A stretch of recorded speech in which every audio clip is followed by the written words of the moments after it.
Hello, hello, hello. What have we got here, ladies and gentlemen? We've got a mech that is an assault mech on the clan side. Yes, it is. Welcome to the chassis variant series.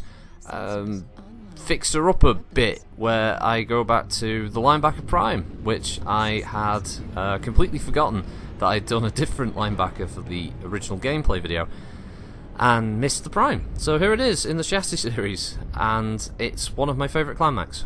It's a popular clan mech. It's based on the fact that it's incredibly fast, and it's I've seen a lot of them used as SRM boats. Me, I like my Prime nice and pristine. 2 ER PPCs, ER small, Streak, SRM4 and a LRM5. It's a bit of a mixed bag, but it works good in short range and long range combat. Speed allowing it to quickly manoeuvre out of hairy situations and get itself into a nice flanking position where it can do good damage. I've always been a big proponent of the Linebacker, even though it has a bit of an underdog status within the Battletech universe, as it was meant to be a mech that replaced the Timberwolf, under the excuse that modern clan mechs were moving too fast, Timberwolf couldn't keep up, Linebacker was supposed to be a replacement. I never really bought it. I always thought it was a bit of a poor write-up to suggest that this thing was somehow going to replace a mech that was 10 tons heavier than it, and was better armed and still ran at a pretty decent pace anyway. Regardless, I did always like the Linebacker design in the original one. It was an interesting mech. It always reminds me of playing a sort of basically a bigger adder. I know it has other weaponry, but the 2 ER PPCs with the low slung arms and the very low profile that it produces as a silhouette, it just runs and plays like an adder to me. That's just got more armor. Fantastic hitboxes as well. It's a joy to play. If you haven't tried out Linebackers, they're definitely worth a go. Even though they're 65 ton, they do have a surprising amount of... it feels like they have a surprising amount of armor, and I think in reality they just have really, really good hitboxes that mean that they don't very easily get put down. Reminds me of playing a crab on the inner sphere side. It's just a mech that's hard to blow the side torsos off it, so it spreads damage quite nicely. With speed to it, you can get the speed to a pretty nice degree where it allows you to very quickly extricate yourself from any sort of ambush situation you might have wandered into. It works well as a sort of fast recon and striker mech, and its 30 alpha with its ER PPCs alone make it worth the price of admission there. As clan mechs are a little bit more expensive than inner sphere mechs on the whole, you will be paying more as a kind of premium for their so-called technological benefits. Heat is a bit of an issue. The ER PPCs are not supported very well in this game via clan double heat sinks, and they will result in you spiking your heat quite a lot, and the other weapons that it comes with by default aren't great as backups. An LRM5 in MechWarrior line on its own is not really an adequate weapon for doing a hell of a lot of damage to a mech. This goes with a Streak 4. You know, these are both weapons that only work well if there's a very, very cherry red mech that's trying to attack you.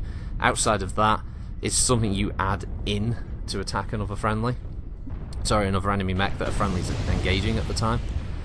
So yeah, its main weapons are going to rely on the ER PPCs. The small laser is also completely superfluous. It's pointless. It's just there when you're at max heat and you want something to fire. You can obviously modify this to a decent extent. It's got pretty good hardpoint arrangements, triple energy and 2 missile. If I have a look at it on Smurfy, just to confirm that. Yes, it's not the most well-equipped of them. There are better for energy. For instance, you've got the H, you've got the C. Even the A and the B have more energy hardpoints than the Prime. Missile-wise, it also kind of sits at the back.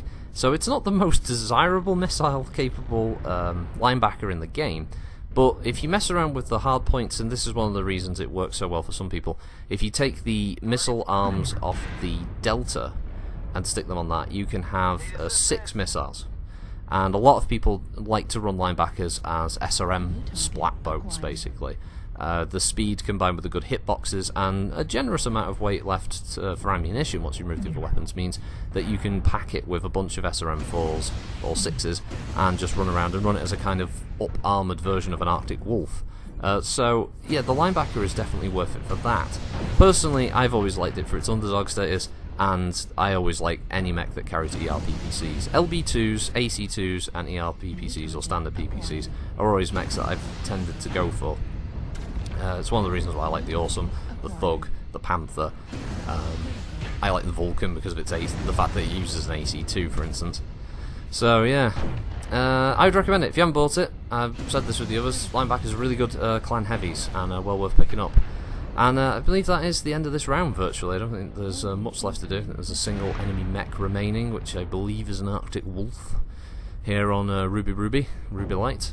But after this, next week will be, as I mentioned in the Marauder video, will be the Warhawks. There'll be a bit more to do with the Warhawks, as there are actually multiple variants that I can pick up and play with.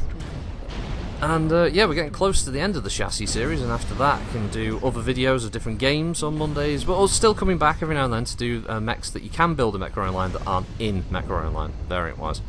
So yeah, I'll leave you with that. Thanks for watching, everybody. Hope you have a good week, and I'll see you next time. Bye!